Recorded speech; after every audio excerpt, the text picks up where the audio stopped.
Hey guys, happy Monday. Now if you're watching this video, then it means that you found Geeky Guy Comics on YouTube, so congratulations for making such a great choice.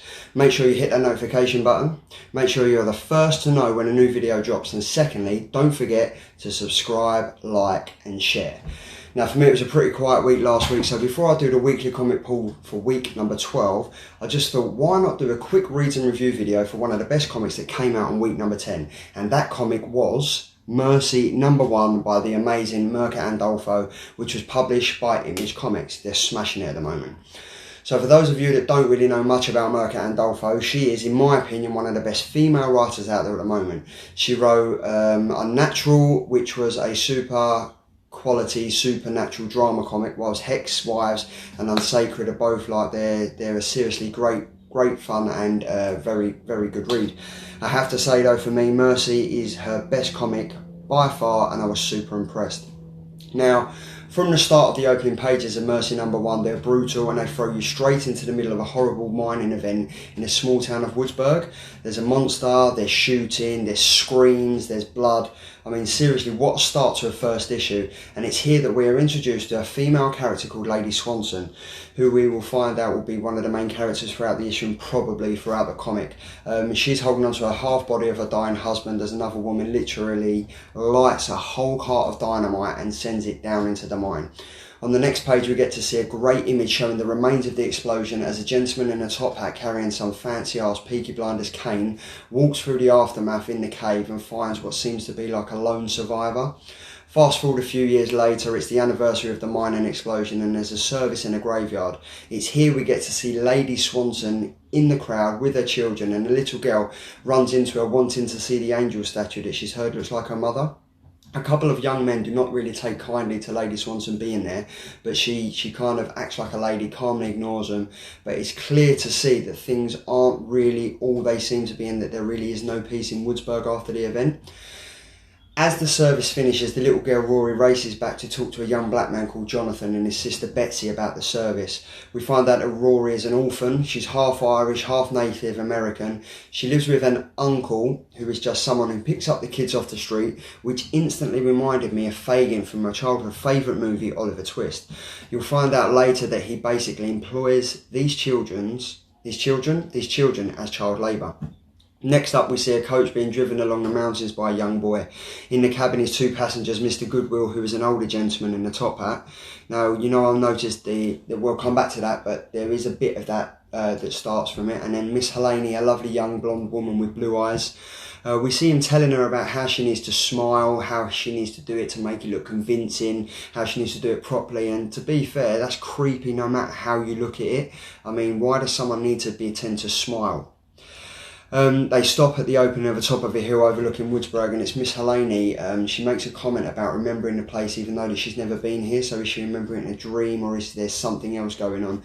It's here then the boy driving the coach then also tells them about this so-called Woodsburg devil, which is definitely interesting. I was so hooked by it that time.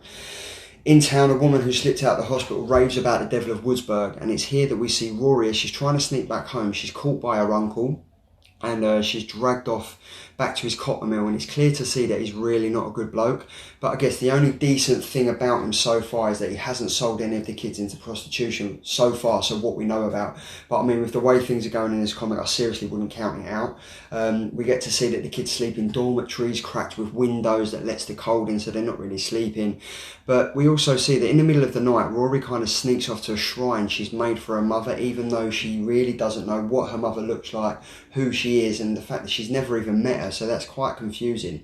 Over the next few pages, we get to go back to Betsy, and we find out she's working in a brothel having fun with some men. As the fun ends, she leaves them in bed, she slips out, and this is where Lady Swanson enters the room with a couple of henchmen behind her. If you remember, there was two guys at the beginning.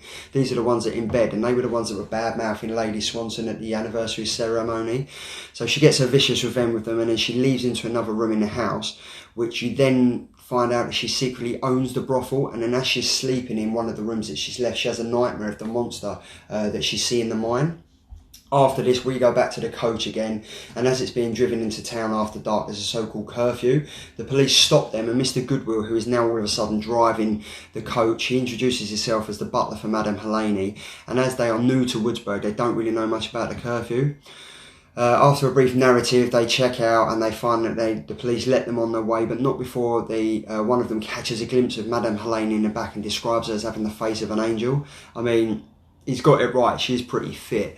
For me, Mercy number 1 was dramatic. It got off to a great start. The arc is only apparently 3 issues long, and there seems to be a lot packed into here so far.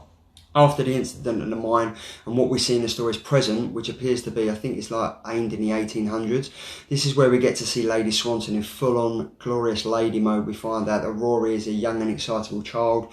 Betsy is a realist.